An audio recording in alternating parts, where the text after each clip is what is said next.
Poor twins entered a young CEO's company and asked, "Where can I buy a dad?" Upon hearing this, he started to cry.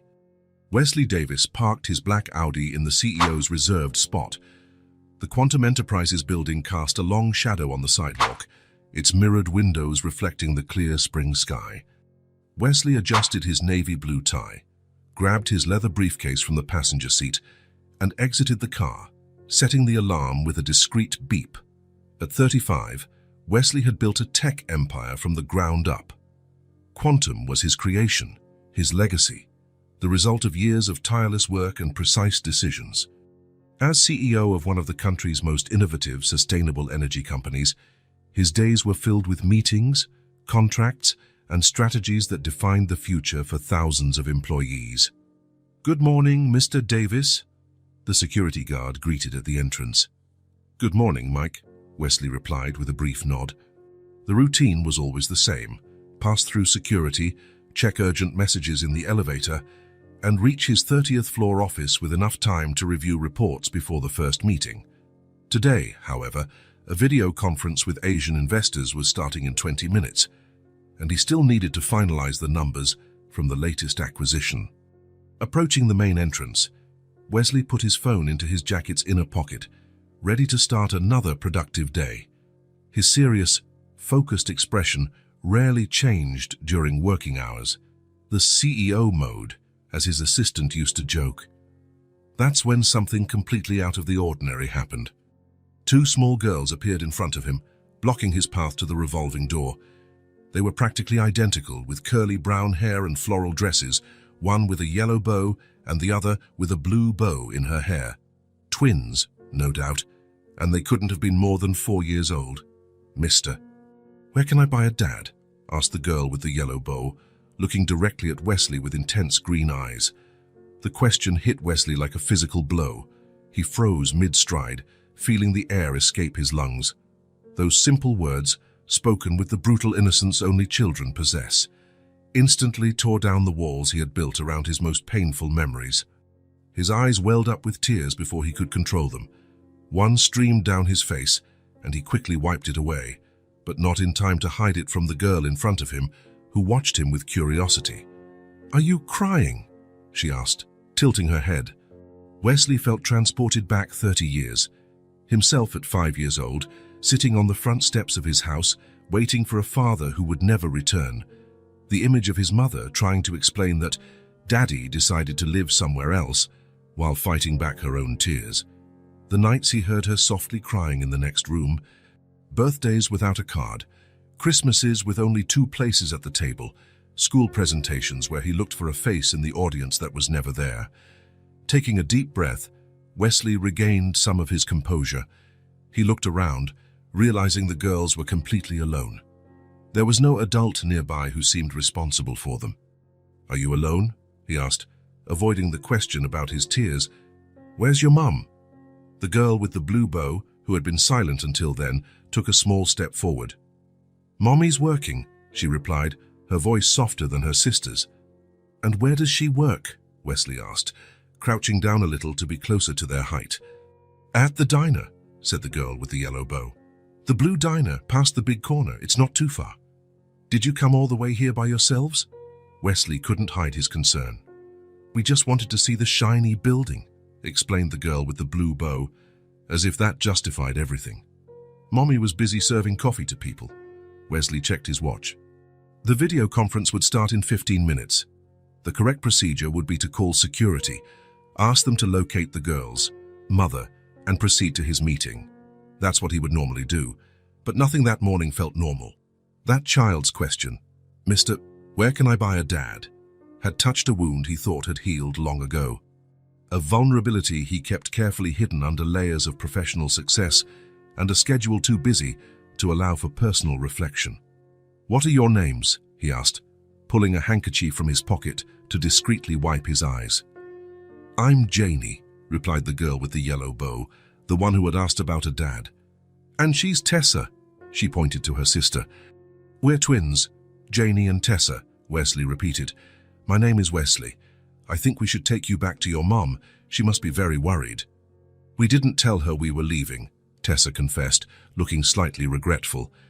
We just said we were going to sit at the table by the window. Wesley pulled out his phone and sent a quick message to his assistant. Personal emergency. Start the video conference without me. I'll call as soon as possible. Come on, he said to the girls. Can you show me the way to this diner? Without hesitation, Janie took his right hand.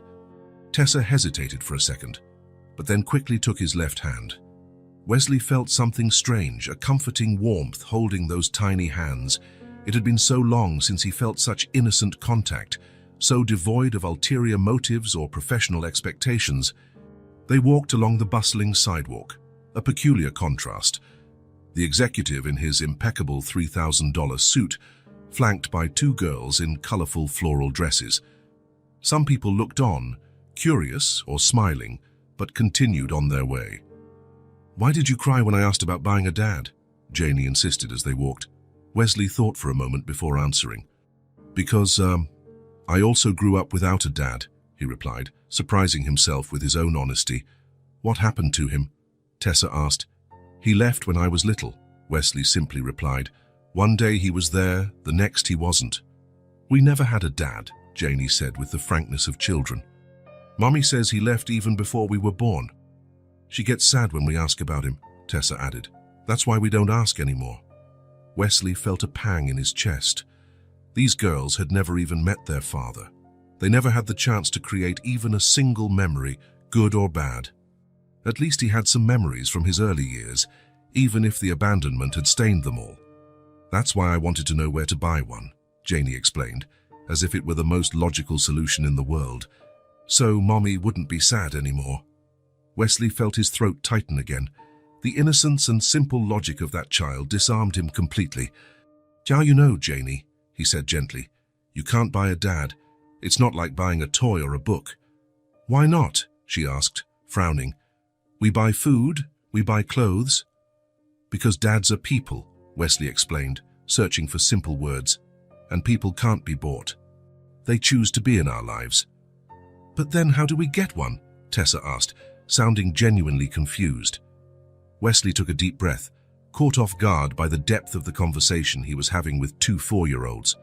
Sometimes, he said, a special person comes into a family's life and decides they want to be a dad to children who don't have one. But that's not something we can buy or force. It's something that happens when it's meant to happen. It's there, Janie suddenly exclaimed, pointing ahead and interrupting the conversation. The Blue Diner. They turned the corner and Wesley saw the establishment, Blue Morning Cafe. A modest but well-maintained blue and white facade with a few sidewalk tables partially occupied by morning customers. His heart quickened for no apparent reason. A strange sense of anticipation came over him, as if he was about to turn an important page in his life. As they approached, Wesley could see the activity inside through the window. Customers at the counter, waitresses serving tables. The place looked clean and cozy, with an air of well-kept simplicity. Janie let go of his hand and ran inside, with Tessa close behind. Wesley followed them, entering the diner filled with the aroma of fresh coffee and freshly baked bread. Mommy, Janie called out loudly. A woman who was waiting on a table quickly turned at the sound of the voice.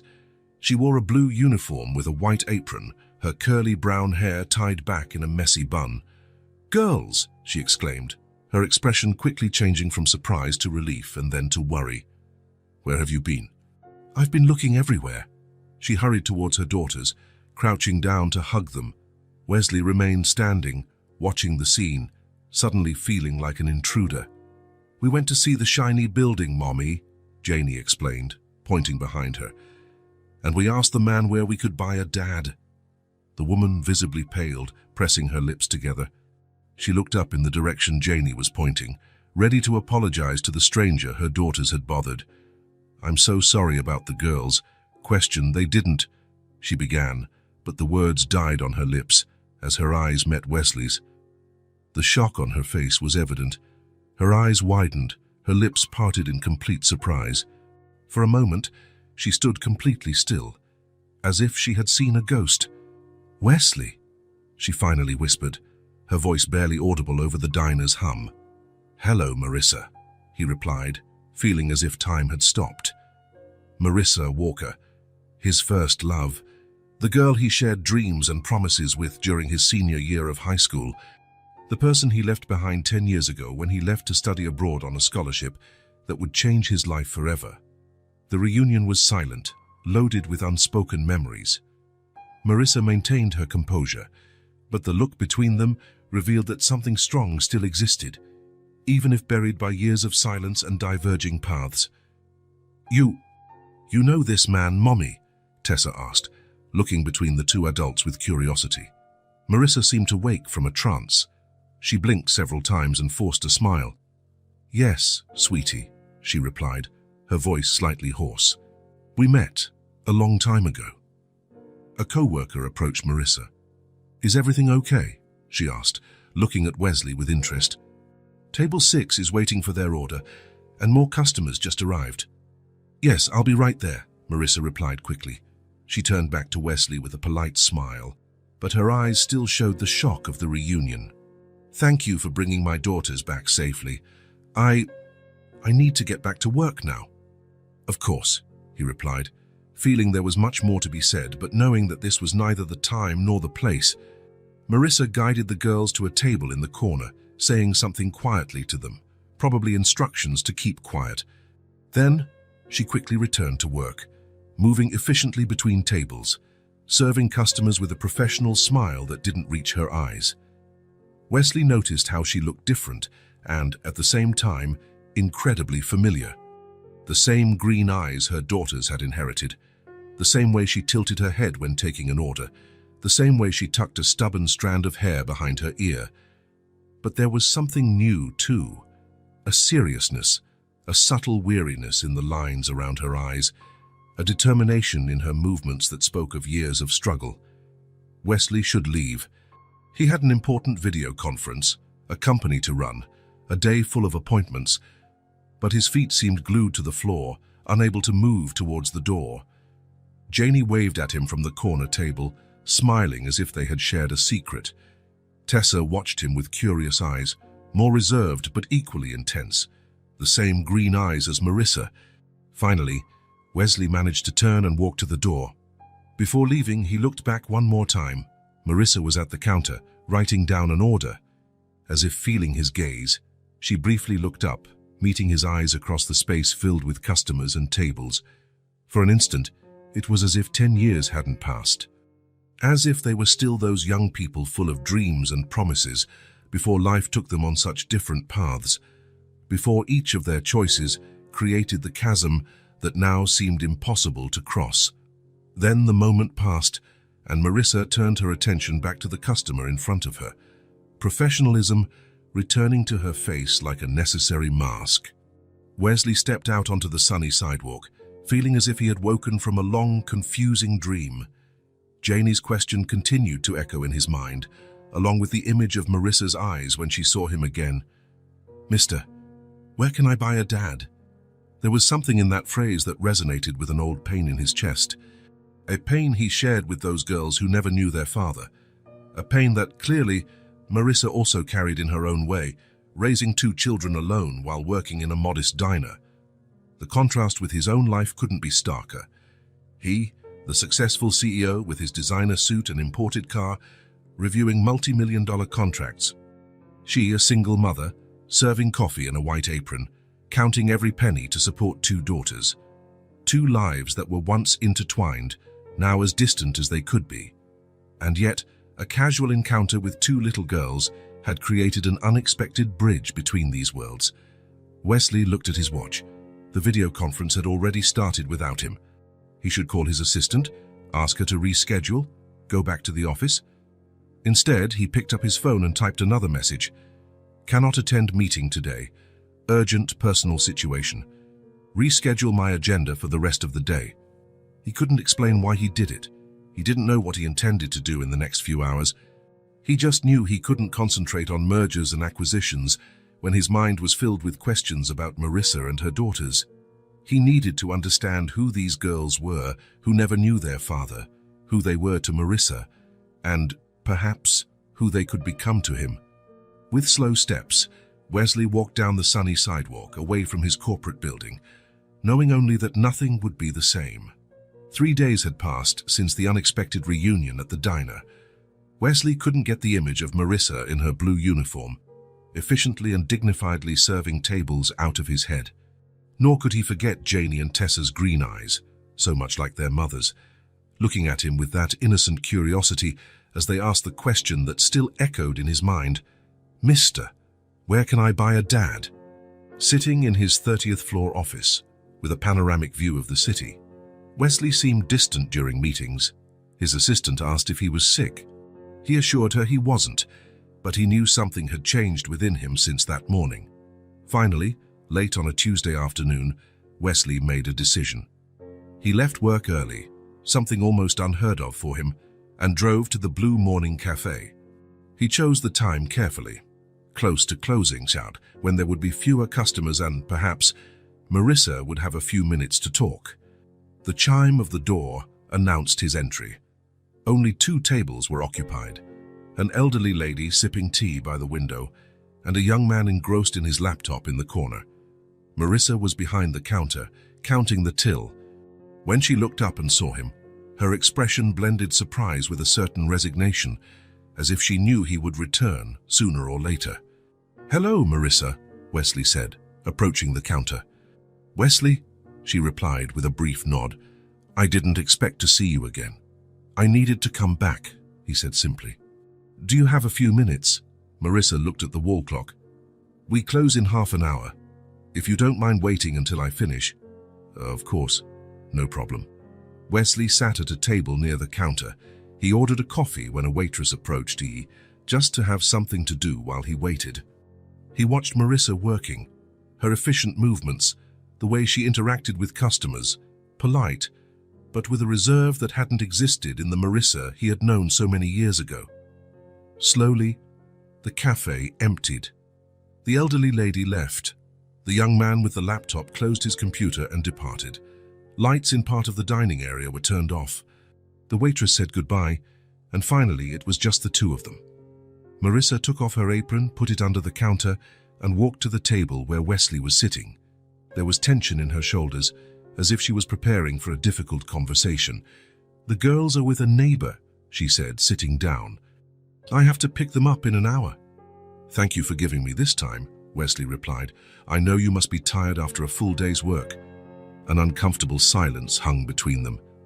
10 years is a long time to be filled with casual words. "They're beautiful," Wesley said finally.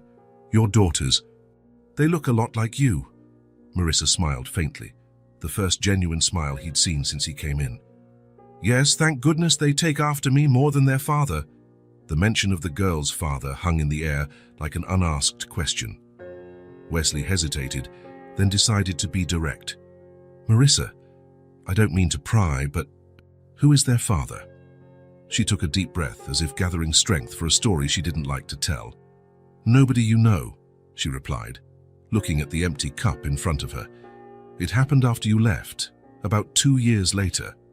Wesley waited, giving her space to continue at her own pace. "After you left for college, I tried to move on," she continued. "So I took some community college courses, worked different jobs. I met David at a bar where I was bartending. He seemed stable, attentive. We had plans." Marissa paused, her fingers nervously fiddling with a napkin. "When I found out I was pregnant, I was terrified but also hopeful. I thought we'd form a family." A bitter smile crossed her lips.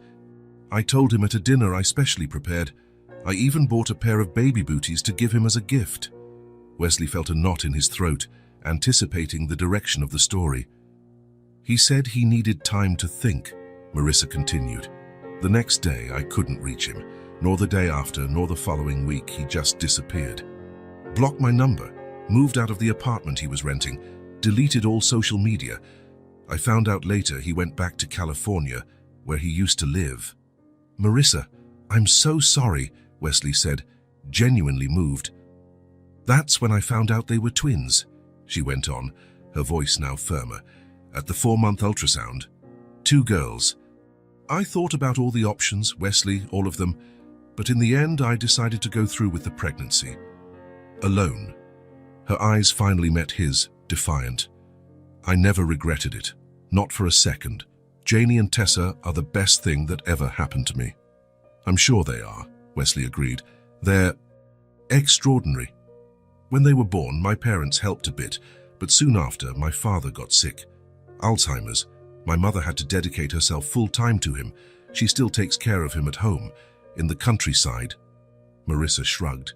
So, it's really just been me and the girls ever since. You didn't try to locate their father? For child support in your... I tried, Marissa interrupted. During the pregnancy and after they were born. I even hired a lawyer who agreed to be paid in installments. We managed to find him, but he contested paternity, demanded a DNA test. When the result confirmed it, he claimed unemployment, financial problems. She shook her head. In the end, the child support amount the judge ordered was so small it barely covered one of their daycare fees, and even then he was constantly late. And now, Marissa gave a dry laugh. 2 years ago, he completely stopped paying. I heard he moved abroad. I could go after him again, but honestly, Wesley, it's not worth the hassle. I'd rather focus my energy on the girls. Wesley watched Marissa's face as she spoke. The years had left small lines around her eyes, a certain weariness in her posture, but also a strength he deeply admired. The girls never met him, Marissa added. He saw the birth photos I sent, but he never showed up. Not at the hospital, not afterward. Janie and Tessa don't know what he looks like. They've never heard his voice. That's why Janie asked me where she could buy a dad, Wesley concluded, the pieces falling into place. Marissa nodded, a glimmer of unshed tears in her eyes. They started to notice, at daycare, seeing other kids being picked up by their dads. On TV, in books. They asked more and more about it. I try to explain it the best way I can, but... She sighed. How do you explain abandonment to 4-year-olds? Wesley reached out his hand across the table, almost touching hers, but stopping at the last moment. You've done an incredible job with them, Marissa. They're well-behaved, intelligent, full of personality. I do what I can, she replied, looking at her watch. I need to pick up the girls now. Can I walk with you? The question came out before Wesley could think. Marissa hesitated, surprised. It's not necessary, Wesley. Our conversation ends here.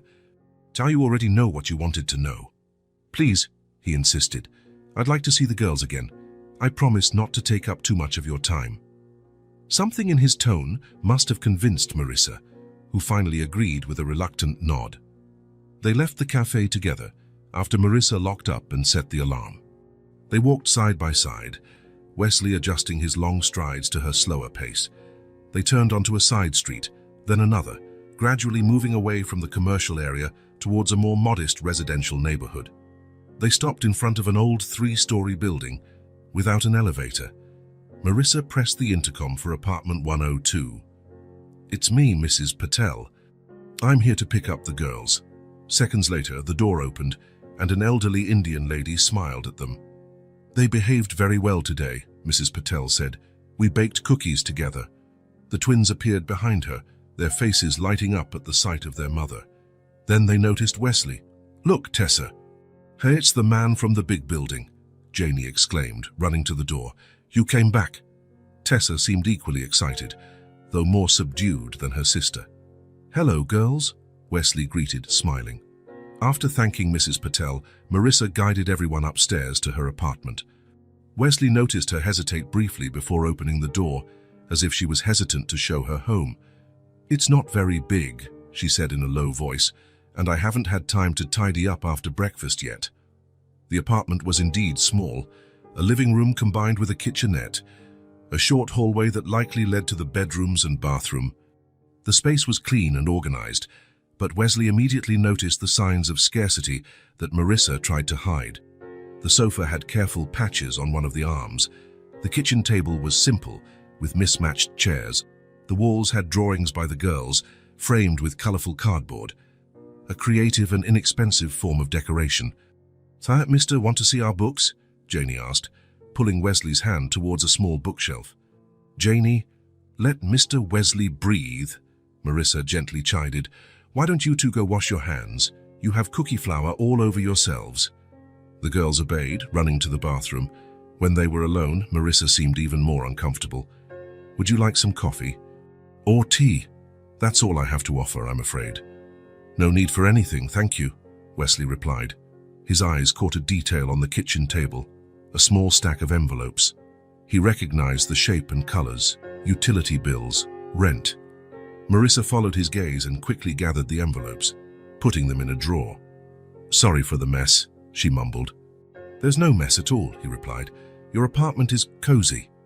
Wesley observed the small refrigerator, the kitchen cabinet with one of its doors slightly askew.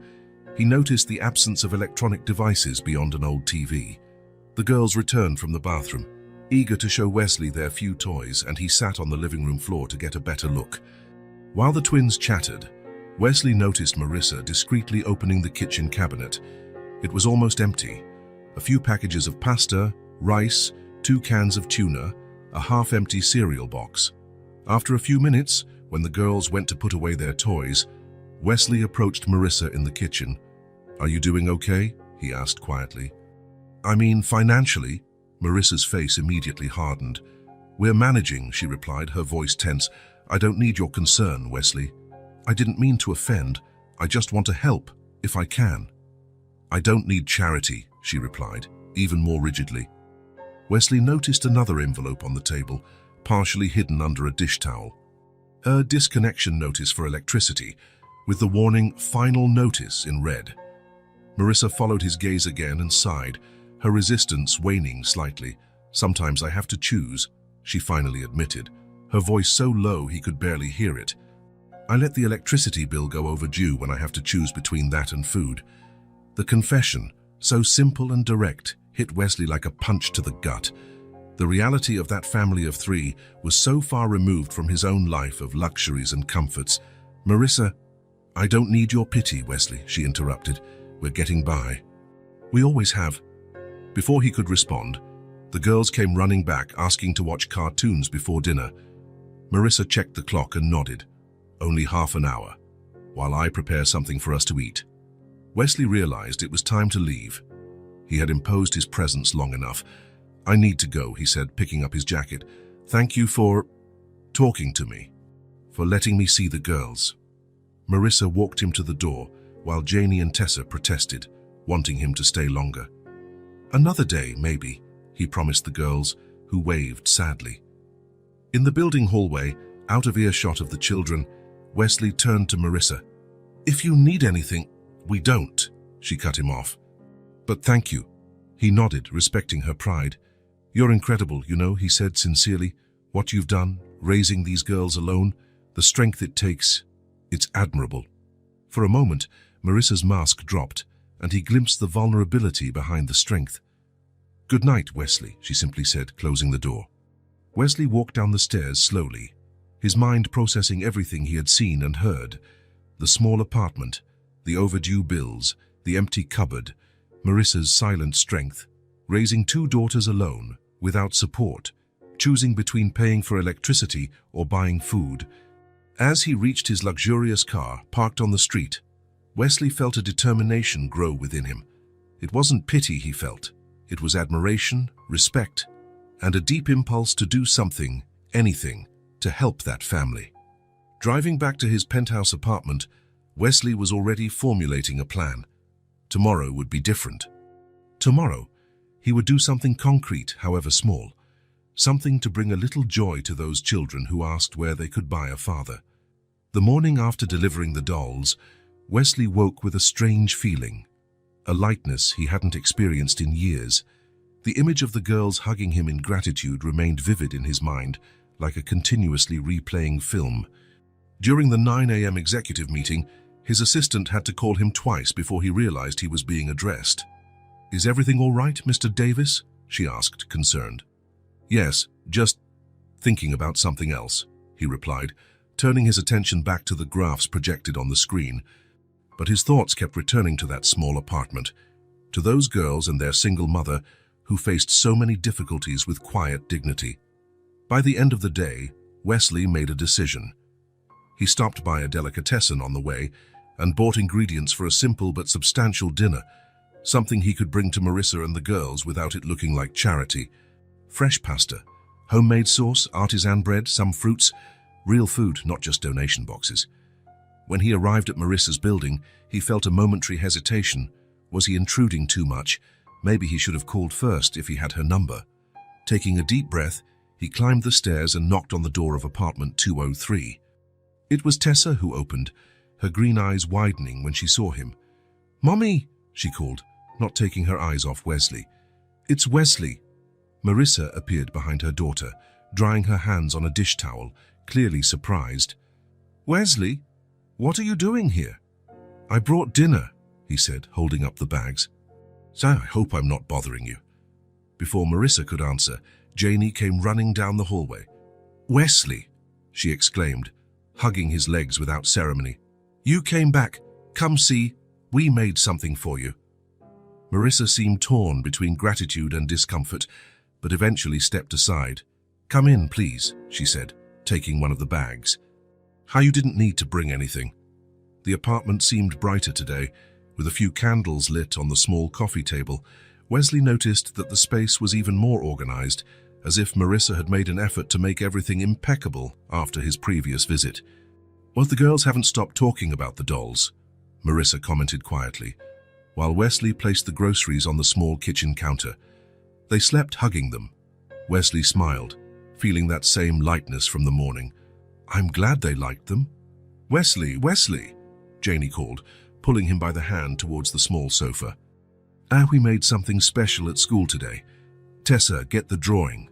Tessa, always more methodical than her sister, went to a small table in the corner and picked up a large sheet of paper, which she carefully kept face down against her chest. "It's a surprise," she explained seriously. The two girls stood side by side, as if about to give a formal presentation. Wesley couldn't help but smile at their seriousness. "Ready?" Janie asked. "Ready," Wesley replied, sitting on the sofa to be at their height. With a dramatic flourish, Tessa turned the paper, revealing a colorful drawing made with markers and crayons. Wesley felt his heart stop for a moment. In the drawing, 3 stick figures stood holding hands in front of what appeared to be a building, likely Quantum Enterprises. The 2 smaller figures wore triangular dresses, one yellow and one blue. The tallest figure in the middle wore what looked like a dark blue suit. All had huge smiles drawn on their round faces. At the top of the sheet, written in large, irregular letters in various colors, was the phrase, "Our new friend." "It's you," Janie explained, pointing to the tall figure in the middle. "And this is me, and this is Tessa. We made it at the diner today," Tessa continued, "while Mommy was working. Mrs. Rita gave us paper and markers." Wesley felt something break inside him, a barrier he didn't even know existed. He reached out his hands to take the drawing, which Tessa carefully handed to him. You made this for me?" he asked, his voice hoarser than he intended. "Yes," Janie replied, shaking her head vigorously. "You're our new friend. You gave us the most beautiful dolls in the world." "And you're kind," Tessa added, more reserved, but with equal sincerity. "You don't yell and you don't get mad." Wesley looked at the drawing, those simple stick figures holding hands, and felt a lump in his throat. For years, he had built his life around numbers, contracts, acquisitions, professional successes. At no point had anyone done something so genuinely sincere for him. "Our new friend," 3 simple words written by tiny hands, but they seemed to weigh more than all the business awards he had ever received. "Don't you like it?" Tessa asked, worried by his silence. "No, sweetie," he replied, finding his voice. "I love it. It's the best gift I've ever received." Standing at the entrance to the small kitchen, Marissa watched the scene with an expression Wesley couldn't quite decipher. There was surprise there, perhaps a touch of concern, but also something softer, more open. "Can we stick it on your fridge at your house?" Janie asked, hopping with excitement. "No, silly," Tessa corrected. "At his house, it should be in his office, like Mrs. Martinez's at school." Wesley held the drawing with reverence, as if it were a precious document. "I'll put it where I can see it every day," he promised. He looked up and met Marissa's eyes. For a brief moment, something silent passed between them, a mutual understanding. She clearly saw how that simple, innocent gesture had deeply touched him. "Girls, why don't you wash your hands for dinner?" Marissa suggested softly. Wesley brought food. The twins ran off towards the bathroom, eagerly debating who would wash their hands first. In the brief moment of privacy, Marissa approached Wesley, who still held the drawing, looking at it as if it contained the secrets of the universe. "They've never done that before," she said in a low voice. "They've never become attached to any man, not even my father, whom they rarely see. Not even the regular customers at the diner who've known them since they were babies." Wesley nodded, unable to form adequate words. "I know this means nothing to you," Marissa continued. "You have an important life, a company to run. But for them, it means everything to me," Wesley interrupted, finally finding his voice. "Don't you understand? This," he held up the drawing, "is more valuable than any contract I've ever signed."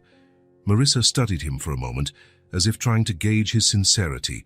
Whatever she saw in his eyes seemed to convince her, as she nodded slightly. "I'll warm up dinner," she said, turning to the kitchen. The evening unfolded with a simplicity Wesley hadn't experienced in years. They ate at the small table, the girls talking endlessly about their day at the diner, how they helped Mrs. Rita fold napkins, about the dolls, about everything and nothing. Wesley listened attentively, asking questions, genuinely interested in their small worlds. When it was time to leave, Janie and Tessa protested. "Stay longer," Janie begged. "Faye, we can show you how the dolls look in the little corner Mommy made for us at the diner," Tessa suggested. "Another day," Wesley promised, bending down to say goodbye. "I need to go now, but I'll come back to visit you." "Promise?" Tessa asked, her green eyes serious. "I promise," he replied, and realized he would never break that promise. At the door, as the girls waved from the hallway, Marissa gently touched his arm. "Thank you for dinner," she said, "and for, I don't know, for all of this." Wesley nodded, the drawing carefully folded in his jacket's inner pocket, close to his heart. "I'm the one who should thank you," he replied, "for letting me be a part of their lives, even for brief moments." As he walked down the stairs, Wesley felt as if he was walking lighter. Something had changed in him. The words written in childlike script echoed in his mind, along with the girls' voices, their laughter, their pure and simple acceptance. Our new friend. For the first time in years, Wesley Davis wasn't just a CEO, a businessman, a figure of power and influence. He was something much simpler and, in some ways, much more significant. He was a friend. The following weeks established a pattern that no one formally planned, but that emerged naturally, like water finding its way through stones. Wesley began showing up at Marissa's apartment at regular times, usually late afternoon after work or on weekends. His first visit after the impromptu dinner started with a casual observation while washing his hands in the small bathroom. "Your faucet is dripping," he commented, returning to the living room where Marissa was organizing some clothes she had just ironed. "I know," she replied with a sigh. "It's been like that for months. The building manager said he'd fix it, but he never shows up." Wesley looked at his watch. "I have some tools in my car. If you don't mind, I can take a look." Marissa seemed surprised. "You know how to fix faucets?" A shy smile appeared on his face. "I grew up with a single mom who couldn't afford plumbers. I learned to do a lot of things myself." 20 minutes later, with his sleeves rolled up and a few water splashes on his shirt that probably cost more than Marissa's entire wardrobe, Wesley emerged victorious from the bathroom. "Done, no more dripping." It was the first of many small repairs. The following week, he noticed the kitchen cabinet hinge was loose. The next Saturday, he realized the living room outlet had a loose connection. Soon after, he was replacing the worn-out gasket on the refrigerator that was consuming too much energy. It wasn't just repairs. Wesley started bringing things, never ostentatiously, always as if they were extras, leftovers, opportunities that came up. "I stopped by the farmer's market on the way. The fruit was a great price today," he'd say, placing bags of apples, bananas, and strawberries on the kitchen table. Or else, "My assistant ordered too much food for the executive lunch. I thought maybe you guys would want to try this lasagna from the Italian trattoria."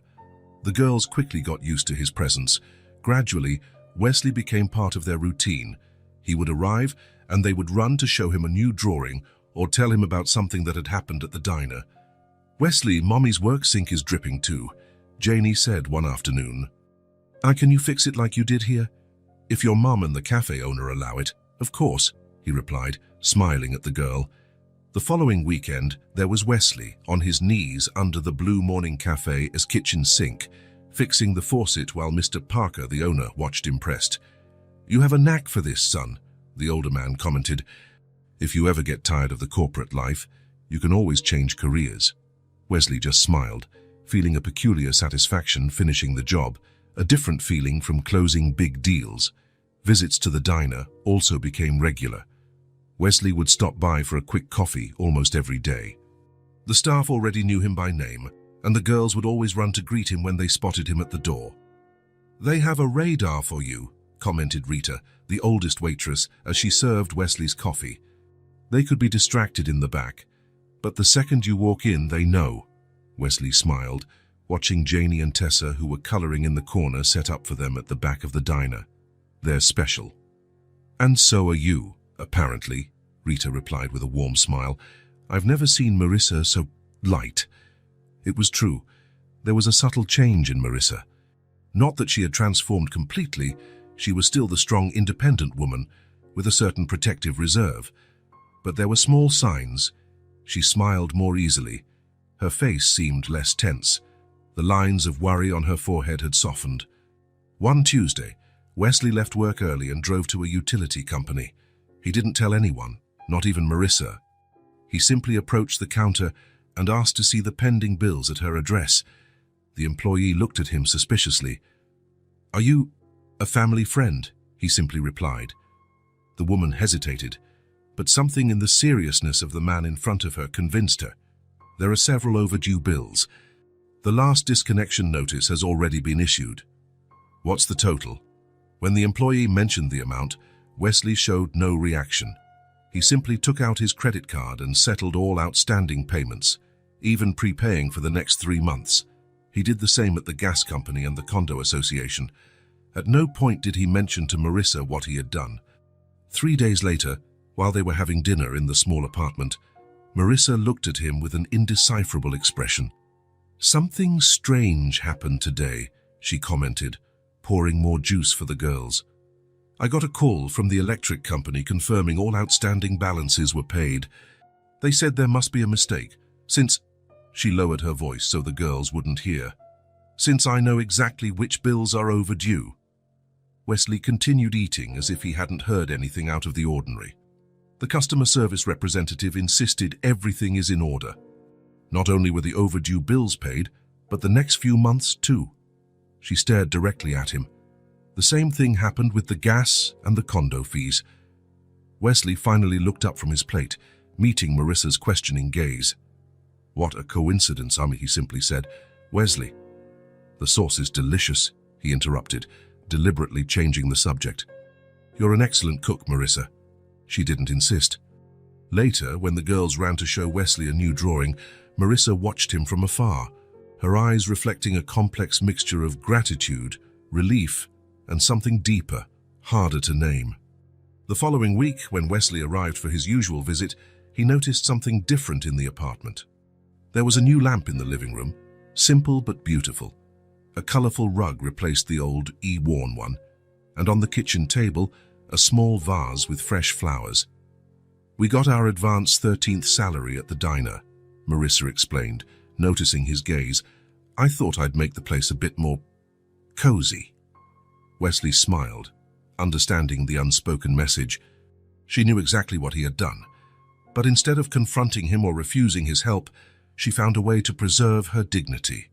It was her way of saying she accepted the support without feeling diminished by it. The small gestures continued from both sides. Wesley would arrive with groceries, they were on sale, or fix something broken. Marissa would prepare his favorite dish, or save the last piece of the pie he had praised. Without realizing it, Wesley rearranged his life around that small family. He canceled a business trip to Chicago so he wouldn't miss the elementary school festival where the girls would perform. He postponed important meetings to take Tessa to the doctor when she caught a bad flu. He started keeping a stock of healthy snacks in his office for when the girls visited him at the company. His personal assistant, Thomas, raised an eyebrow upon finding apple juice boxes and animal-shaped cookie packets in his boss's drawer. "Any new corporate food guidelines I missed, Mr. Davis?" he asked with gentle irony. Wesley smiled, something that had become more frequent in recent months. "They're for some special visitors." Thomas, who had worked with Wesley for years, noticed the change in his boss. The always proper and discreet man now had photos of two smiling girls on his office desk. Sometimes he would catch him gazing out the window with a distracted smile. And, more surprisingly, he had even seen him cancel an important video conference to rush out after receiving a call. "You seem different," Thomas commented one day while organizing the schedule. "Different how?" "More present, less on autopilot." Wesley reflected on those words after Thomas left. It was true. For the first time in years, he felt truly present in his own life, not just existing, fulfilling obligations, accumulating professional achievements, but living, feeling, participating. On a particularly cold autumn night, after a quiet dinner, the girls fell asleep watching an animated movie. Janie was sprawled on a blanket on the floor, while Tessa slept with her head on Wesley's lap, who dared not move for fear of waking her. Marissa returned from the kitchen with 2 cups of tea, handing one to Wesley. She sat beside him on the small sofa, watching her sleeping daughters. "They look like angels when they sleep," she commented quietly. "Hard to believe they're the same ones who were running and screaming an hour ago." Wesley smiled, gently stroking Tessa's hair. "Loud angels," he agreed. They sat in silence for a few minutes, enjoying the peace of the moment. The soft lamplight cast dancing shadows on the walls. Outside, the wind rattled the windows and the distant sound of rain beginning to fall completed the cozy atmosphere inside the apartment. "Do you know what I like most about you, Wesley?" Marissa asked suddenly, breaking the silence. He looked at her, surprised by the unexpected question. "What? You're not trying to impress. Most men I've met try to impress me with something. Money, cars, looks, promises." She paused, watching the steam rise from her cup. "You're just trying to take care, with respect and presence." Wesley felt a warmth spread through his chest. That was exactly what he was doing, although he had never articulated it that way even to himself. "It's easy to take care of you all," he replied simply. Marissa lowered her eyes, a shadow passing over her face. "I learned not to expect anyone anymore," she said in a voice so low Wesley almost didn't hear it. "Those who promise, leave." There was a raw vulnerability in those words, a pain Marissa rarely allowed others to see. Wesley understood the weight of the trust she was placing in him by sharing that feeling. Carefully, so as not to disturb Tessa, he reached out and took Marissa's hand. "I didn't come to promise," he said, looking her in the eyes. "I came to stay." She looked away, trying to hold back the tears that began to form. For a long moment, she remained silent, just holding his hand as if it were an anchor in a turbulent sea. "The girls have grown very attached to you," she finally said, her voice betraying suppressed emotion. Wesley looked at Tessa asleep on his lap, at Janie on the floor hugging the doll he had given her. Then he looked back at Marissa, realizing that something important was being said between the lines. It wasn't just the girls she feared would be hurt if he left. "Me too," he replied softly. "I've grown more attached to you all than I ever thought possible." The silence that followed had a different weight, loaded with unspoken possibilities. Marissa didn't respond with words. She simply intertwined her fingers with his and let her head rest lightly on Wesley's shoulder. They remained like that for a long time, just existing together in that moment of shared vulnerability. Outside, the rain fell harder. Inside the small apartment, something new and fragile began to blossom, not just between Wesley and Marissa, but also within him. For years, Wesley had built his identity around professional success. Now, he discovered that his greatest achievement had nothing to do with business or money.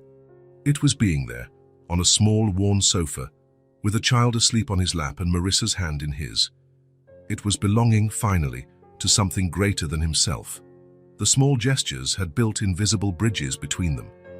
Fixing a faucet, paying overdue bills, bringing fresh fruit, reading stories to the girls. Each seemingly simple action was, in fact, a silent demonstration of commitment, of permanence. I didn't come to promise, I came to stay. As the rain fell outside, transforming the cold night into a symphony of soft sounds, Wesley knew, with a certainty he had never felt before, that he had found his way home. The sky dawned heavy that Friday, laden with grey clouds that promised rain. Marissa looked out the apartment window while preparing breakfast for the girls. "Looks like it's going to rain today," she commented, placing the plates on the table. "You'll need to take jackets to the diner." Janie made a face, spooning cereal into her mouth. "I don't like being stuck there when it rains, it's boring." "Can I bring my new coloring book?" Tessa asked, always more accepting of circumstances. "Of course, sweetie," Marissa replied, checking the clock. "Finish up soon. We need to leave in 15 minutes. The morning at the Blue Morning Cafe proceeded normally. Business was slow due to the threatening weather, which allowed Marissa to get ahead on some cleaning tasks. The girls were in their usual corner, Tessa focused on her coloring book and Janie restless, as always. Around noon, there was a small break in the clouds. The grey sky brightened a bit, though the sun hadn't appeared. "Mommy, can I go to the window to see the birds?" Janie asked, approaching the counter where Marissa was organizing cutlery. "You can, but stay where I can see you," she replied, distracted. Minutes later, while serving a customer, Marissa noticed out of the corner of her eye that Janie was no longer at the window. She quickly looked around and saw her talking to Tessa near the door. Before she could say anything, Rita approached with an urgent order from table 5, and Marissa turned her attention back to work. Time passed. Business picked up slightly with the arrival of a few lunch customers. Marissa was busy in the kitchen when Rita entered, frowning. "Marissa, where are the girls?" "Mr. Parker wants to know if they want to try the new chocolate cake." Marissa felt a shiver run down her spine. "Aren't they in their corner?" Rita shook her head. "No, I thought they were here with you."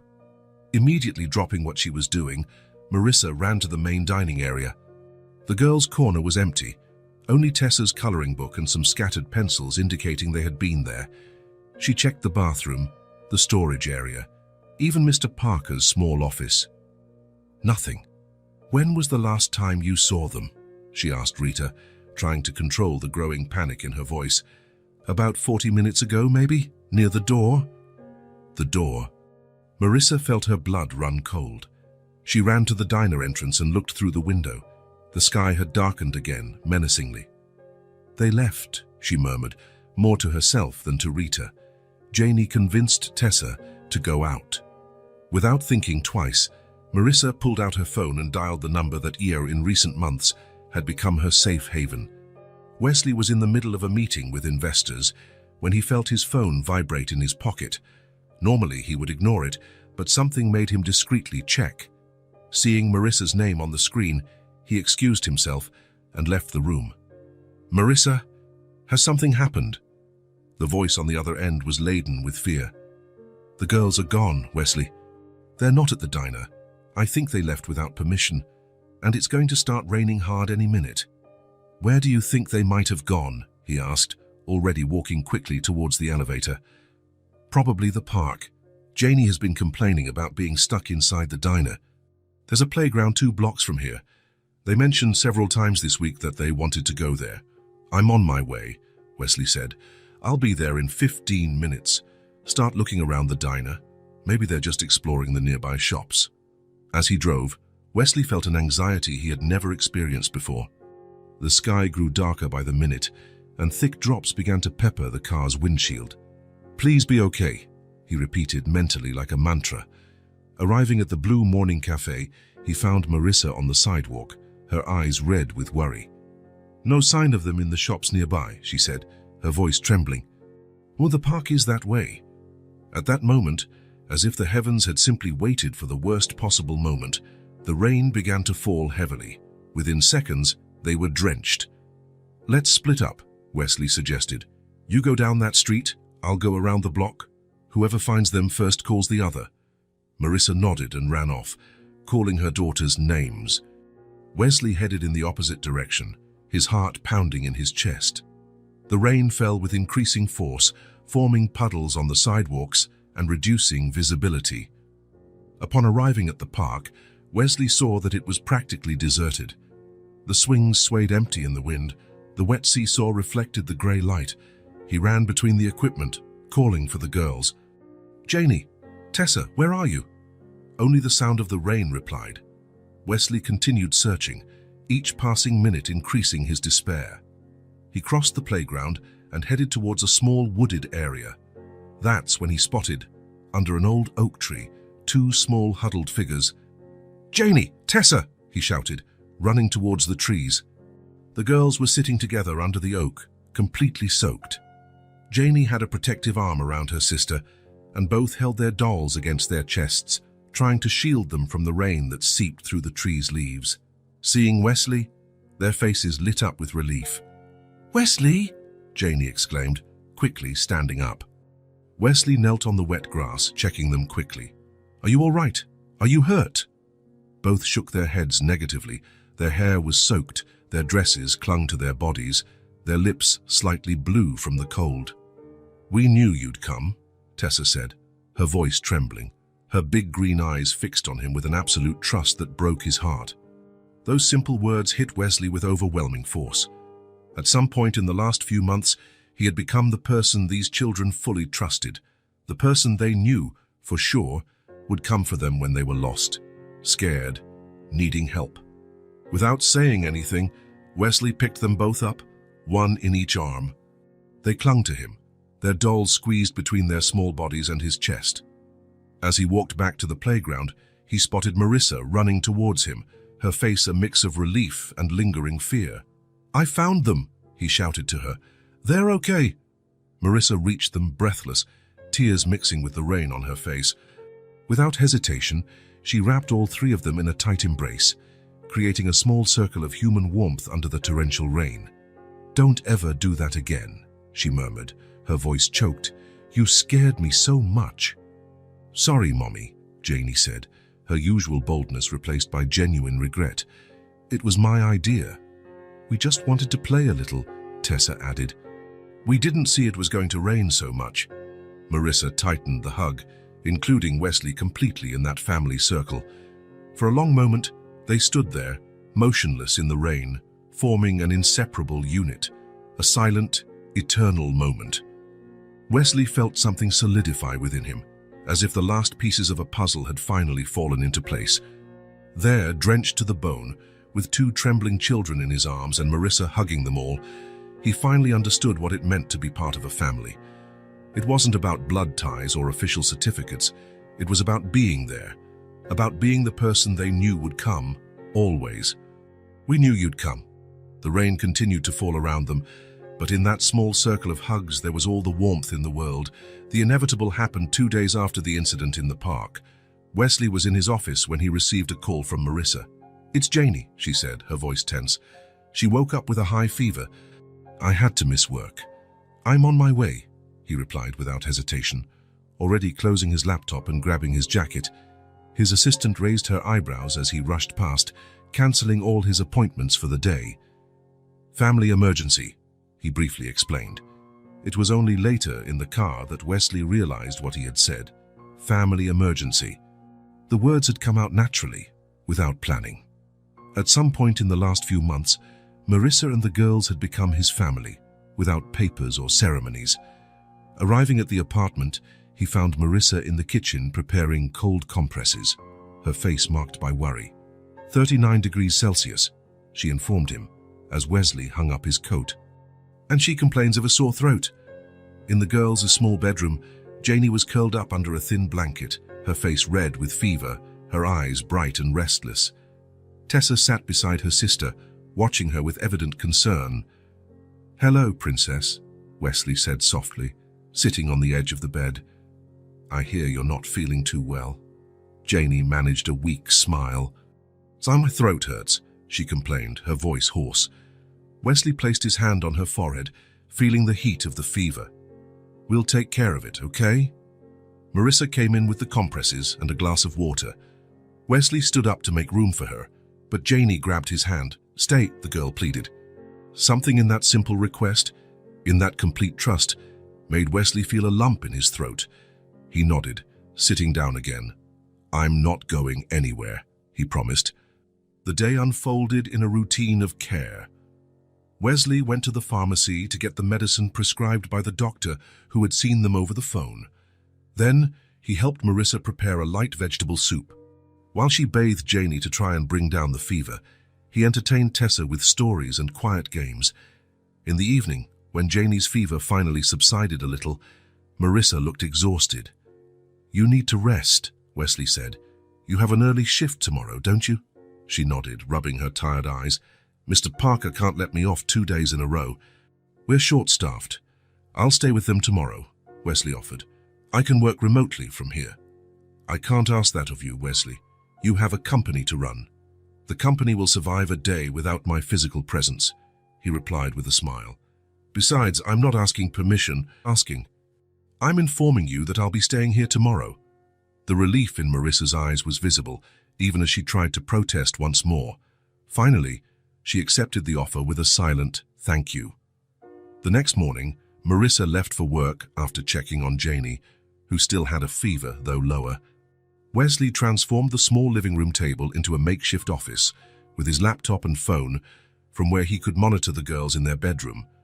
Around noon, the bedroom door opened and Tessa appeared, her face pale and eyes bright. "Wesley," she called in a weak voice, "God, I'm not feeling well." He immediately dropped the phone in the middle of an important conference call and rushed to her. Her forehead was hot, almost as hot as Janie's had been the day before. "Oh, Tessa," he murmured, picking her up. "You too?" The girl just nodded, resting her head on his shoulder. Wesley carried her to the bedroom, placing her on the bed beside her sister, who was restlessly sleeping. "I'll make you some tea," he promised, stroking her hair. "And we need to check your temperature." The next few days blurred into a routine of thermometers, medicine, cold compresses, and soups. The flu hit both girls hard, probably a result of exposure to the rain and cold. Wesley completely rearranged his schedule, spending most of his time at the apartment, alternating with Marissa in caring for them. When she was at work, he took care of the girls. When she returned, he quickly went to the office to handle urgent matters, or worked from the kitchen table while Marissa bathed the girls or prepared meals. It was a silent and efficient partnership, born out of necessity, strengthened by affection. There was no discussion about roles or responsibilities, just two adults caring for two children they loved, finding a rhythm together without needing words. Wesley discovered abilities he didn't know he possessed. He learned to make a chicken soup that Janie could swallow even with her sore throat. He developed a technique for giving medicine to Tessa, who hated the taste of syrup. He found that his deep voice, reading stories in a low, steady tone, calmed both of them when the fever made them agitated. On the third night, with the girls still sick but slowly improving, Marissa entered their room after a long shift at the diner. She was exhausted, with deep circles under her eyes and her body aching from being on her feet all day.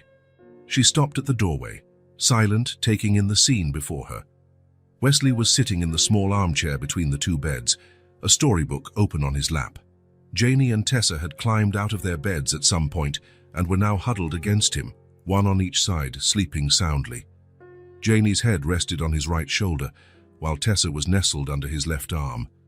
Wesley himself had fallen asleep, his head slightly tilted, still holding the book. Marissa felt something break and rebuild within her simultaneously.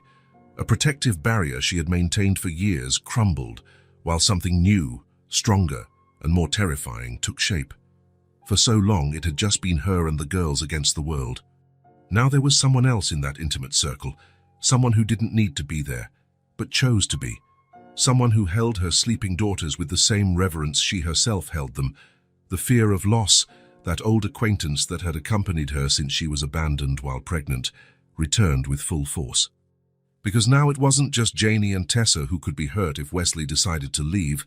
It was her too. All of them had let down their guard, let him in, making themselves vulnerable to his presence and his potential absence. Marissa took a deep breath, trying to push the thought away. She approached silently and touched Wesley's shoulder, who woke with a start. "Sorry," she whispered. "I didn't mean to scare you." Wesley blinked several times, orienting himself, then smiled when he saw Marissa. "I think we fell asleep during chapter 3, he explained, indicating the book with a gentle nod of his head, trying not to disturb the girls. "Let me help you," Marissa offered, carefully picking up Tessa. The girl mumbled something unintelligible, but didn't wake as her mother placed her back in her bed. Wesley did the same with Janie, tucking her under the covers. Both stood for a moment observing the sleeping children, their breaths now more regular, their faces less feverish than in previous days.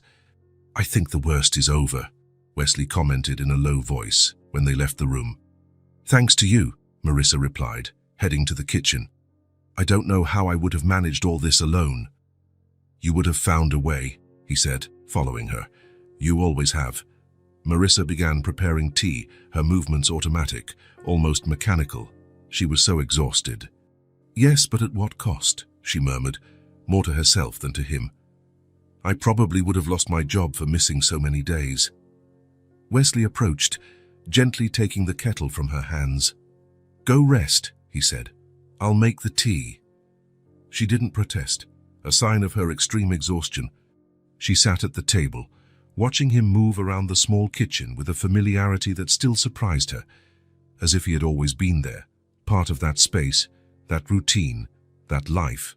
"The girls adore you," she commented, when Wesley placed a steaming mug in front of her. "The feeling is mutual," he replied, sitting across from her. "I'm scared," Marissa confessed after a long silence, her voice almost a whisper. "I'm scared of how much this will hurt them when—" She didn't complete the sentence, but it wasn't necessary. The "when you leave" was implicit, hanging in the air between them. Wesley studied her for a moment, his face serious. "Marissa, I'm not going anywhere." She gave a sad smile, her eyes fixed on the tea mug. "People always leave, Wesley. That's what I've learned." "Look at me," he pleaded, reaching his hand across the table to touch hers. "Please." Reluctantly, Marissa raised her eyes, meeting his. "And in the last few months, I've discovered more about myself, about what truly matters, than in all the previous years," Wesley said, his voice firm but gentle. "I have a life many would consider enviable. Professional success, financial comfort, recognition. But do you know when I feel truly alive? When I'm here, in this small apartment, with you and the girls." Marissa felt her heart race, but she couldn't answer. "I spent years building a career, accumulating things," he continued. "But I never built a home, not until I met you." A silent tear streamed down Marissa's face, which she made no move to wipe away. The following days brought gradual improvement for the girls. The fever disappeared completely, the cough lessened, and slowly they regained their usual energy. On the 6th day after the flu began, Wesley arrived at the apartment and was greeted by Janie running to him, with no trace of the sick, listless child from previous days. "Wesley," she cried, hugging his legs. "We can go out and play now, Mommy said so." Tessa approached more calmly, but her smile was as radiant as her sister's. "We're cured," she announced solemnly. Wesley knelt down, hugging both of them. "I see my little nurses don't need my medical care anymore," he joked. "The soup you made was magical," Janie declared. "It was the medicine," Tessa corrected, always practical. "But the soup helped." Marissa watched the scene from the kitchen, smiling.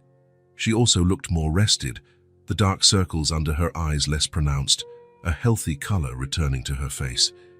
After the girls went to their room to play with their dolls, Wesley approached Marissa, who was finishing preparing dinner. "Can we talk after they're asleep?" he asked. "There's something important I want to tell you."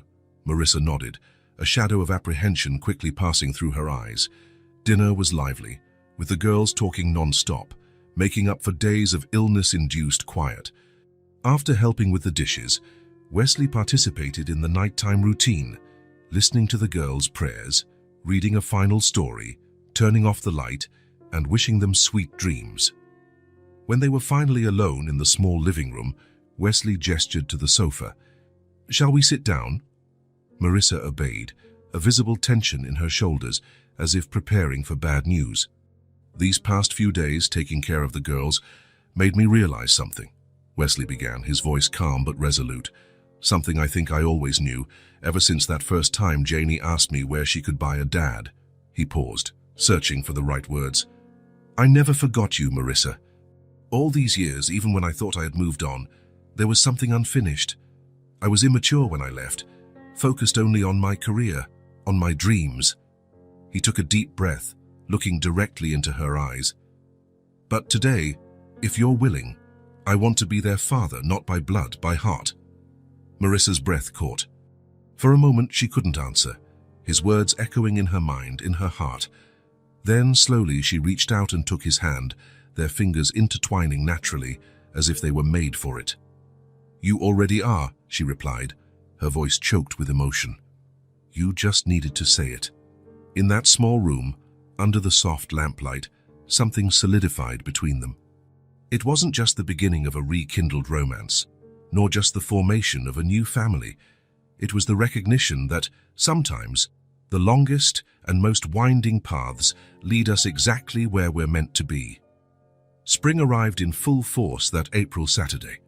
The small chapel garden was covered in wildflowers that seemed to have bloomed especially for the occasion. It was a perfectly sunny day, with a gentle breeze carrying the scent of nearby magnolias. The chapel, a modest stone building with colorful stained glass windows, had been chosen for its size, small enough to feel full with a few guests, and for its discreet location away from the city center. Inside the small room adjacent to the chapel, Marissa observed her reflection in the mirror, while Rita, now a friend and not just a co-worker, adjusted the flower arrangement in her hair. Done, Rita said, stepping back to admire her work. Simple and perfect. Exactly as you wanted, Marissa smiled, almost not recognizing the woman in the mirror. It wasn't a nervous or insecure smile, but a peaceful and full one. She had chosen a simple ivory satin dress, without a train or elaborate veil, just an elegant cut that flattered her silhouette. In her hair, intertwined white flowers formed a delicate crown. Are the girls ready? She asked, adjusting a strand of hair. Mr. Parker is giving them the final touches. They're so excited they can barely stand still to fix their bows. The door opened, and Mr. Parker, the owner of the diner, who was now practically a family member, poked his head in. The princesses are ready, Marissa, and I must say they look absolutely adorable. Janie and Tessa came running in, their identical light blue dresses twirling around them like small clouds. Each carried a small basket with rose petals, and their hair was styled in perfect curls, adorned with flowers that matched those in Marissa's hair. Mommy, you're beautiful, Tessa exclaimed, her eyes wide. You look like a princess, Janie agreed, skipping around her mother. Wesley's going to be speechless. Marissa knelt down to be at her daughter's height, taking care not to wrinkle her dress. And you two are absolutely stunning, she said, adjusting a loose bow in Janie's hair. The most beautiful flower girls there ever were. Are you nervous, Mommy? Tessa asked, always attentive to adult emotions. Marissa reflected for a moment. No, she replied sincerely. I'm not nervous. I'm happy. Very happy. It was true. The path to this point hadn't been linear or easy. There had been moments of doubt, difficult conversations, necessary adjustments. Wesley had temporarily moved into their apartment while they looked for a larger house. There was the question of what the girls would call him, a natural transition from Wesley to Daddy that happened without pressure or formality. There were the bureaucracies of the adoption process, which was still ongoing, so he could legally become their father. But every obstacle faced had only strengthened the certainty that they were on the right path. This wasn't an impulsive or romantic decision. It was a solid commitment, built day by day through small gestures, shared care, and a love that grew in the everyday moments. A gentle knock on the door announced it was time. Mr. Parker looked at his watch. The guests are all seated.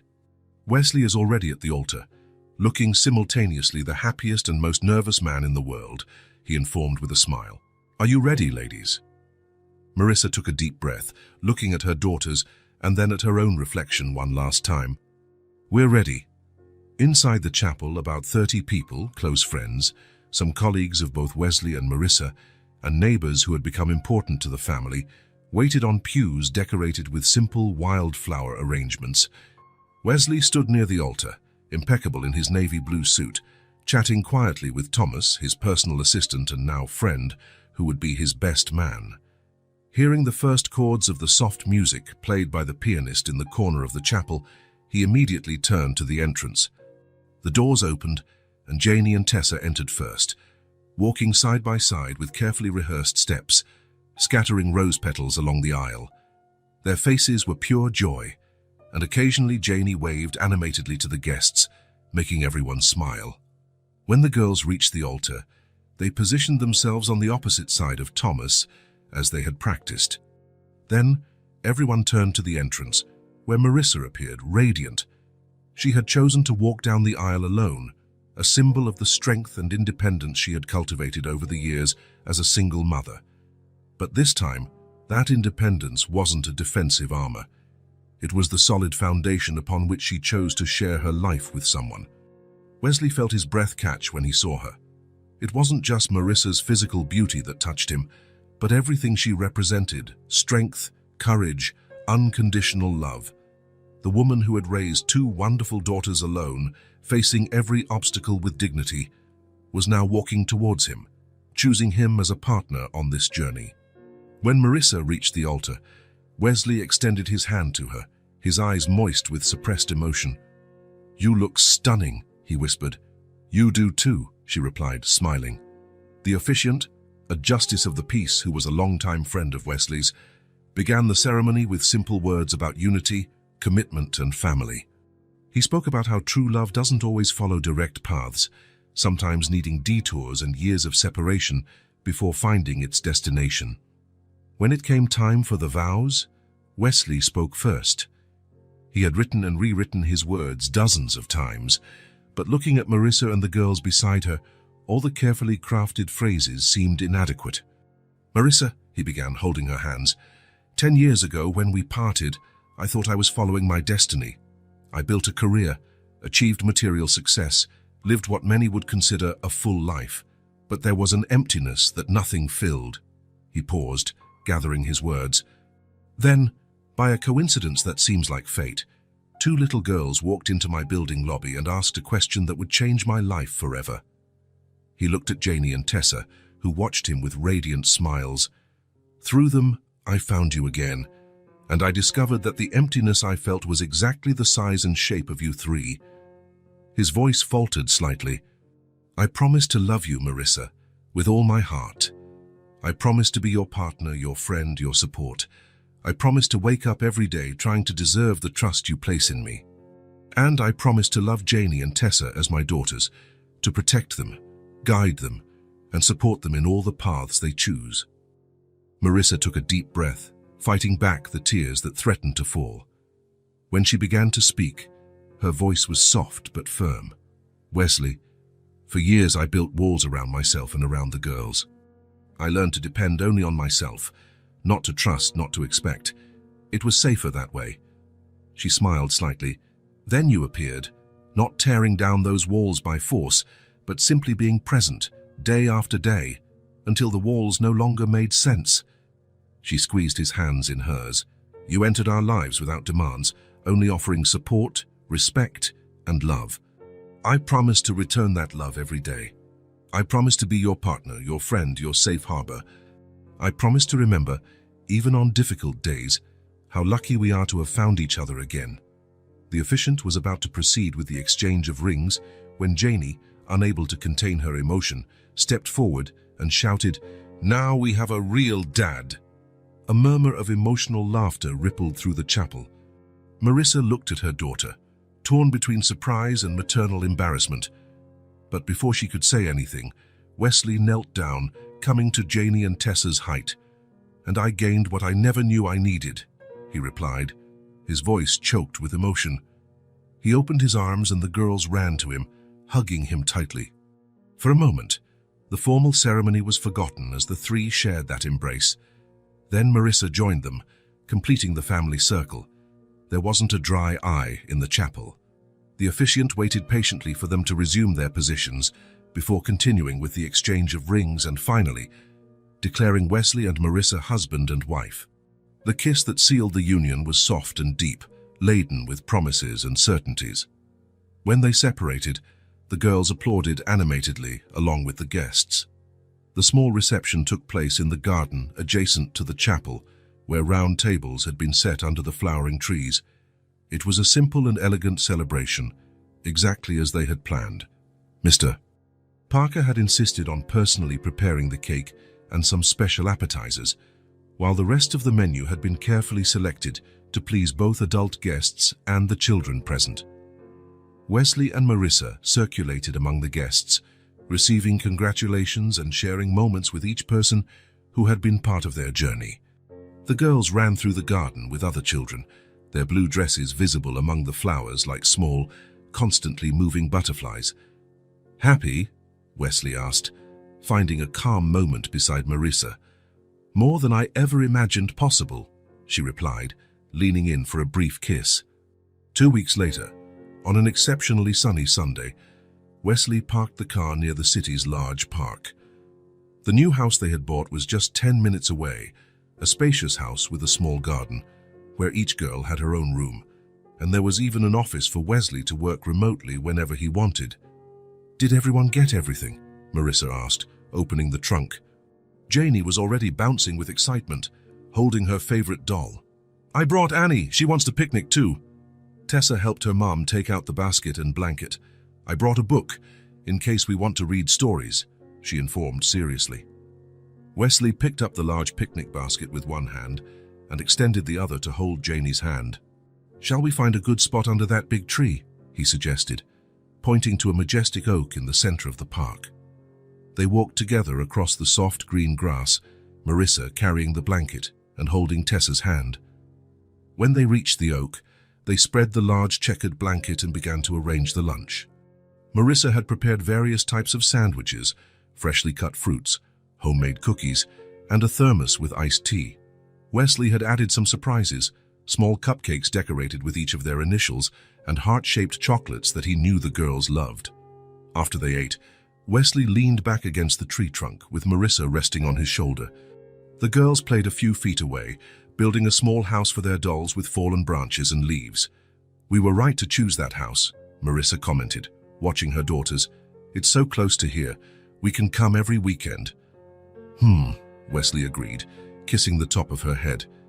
"Ever since I met them, I knew they needed space to run and play." Janie, noticing the adults were talking about them, abandoned the little house construction and came running to the picnic blanket. "This is the best day ever," she declared, throwing herself onto the blanket beside them. "We have a new house and a park nearby and—" She interrupted herself, looking at Wesley with her big green eyes. Then, as if she had just had an epiphany, she jumped up and began spinning in circles, her arms wide open. "We didn't buy a dad. We got one," she shouted to the sky, her voice full of pure joy. "The best dad in the world." Tessa, who had approached more calmly, sat beside Wesley. "It's true," she confirmed with her usual seriousness. "You're better than a bought dad." Wesley felt a lump in his throat. Marissa squeezed his hand, her eyes meeting his in a look of calm, secure love. In that look was a silent conversation, a mutual understanding of everything they had overcome to get there. Janie continued running and skipping through the grass, her inexhaustible energy fueled by happiness. Tessa soon joined her sister, the two chasing a passing butterfly. The dolls lay scattered on the grass, temporarily forgotten in the excitement of play. Theirs amidst laughter, trees and dolls scattered on the grass, Wesley and Marissa watched their daughters, their fingers intertwined in a gesture that had become as natural as breathing. They knew, without needing to say it aloud, that they hadn't rebuilt the past, that young love interrupted so many years ago. They had created something even better, a family made of conscious choices and mature love, a family that hadn't come about by chance or obligation, but by daily decisions to stay, to care, to love. "Thank you," Wesley whispered. "For what?" Marissa asked, turning to look at him. "Thank you for allowing me to be a part of this," he replied, gesturing to the girls, the picnic, the perfect moment they were experiencing. "For letting me be their dad." Marissa smiled, resting her head on his shoulder again. "They chose you," she simply said. "From the very first day." The afternoon sun bathed the park in golden hues. In the distance, Janie and Tessa's joyful voices mingled with those of other children. Soon they would have to pack everything up and go home for dinner and baths and bedtime stories, for the routine they had built together, made of simple and precious moments. But for now, Wesley and Marissa remained there, witnessing the everyday miracle they had created, a family. If this story touched your heart, subscribe to the channel and turn on notifications so you don't miss the next ones. Leave a like because it helps this story get recommended to more people.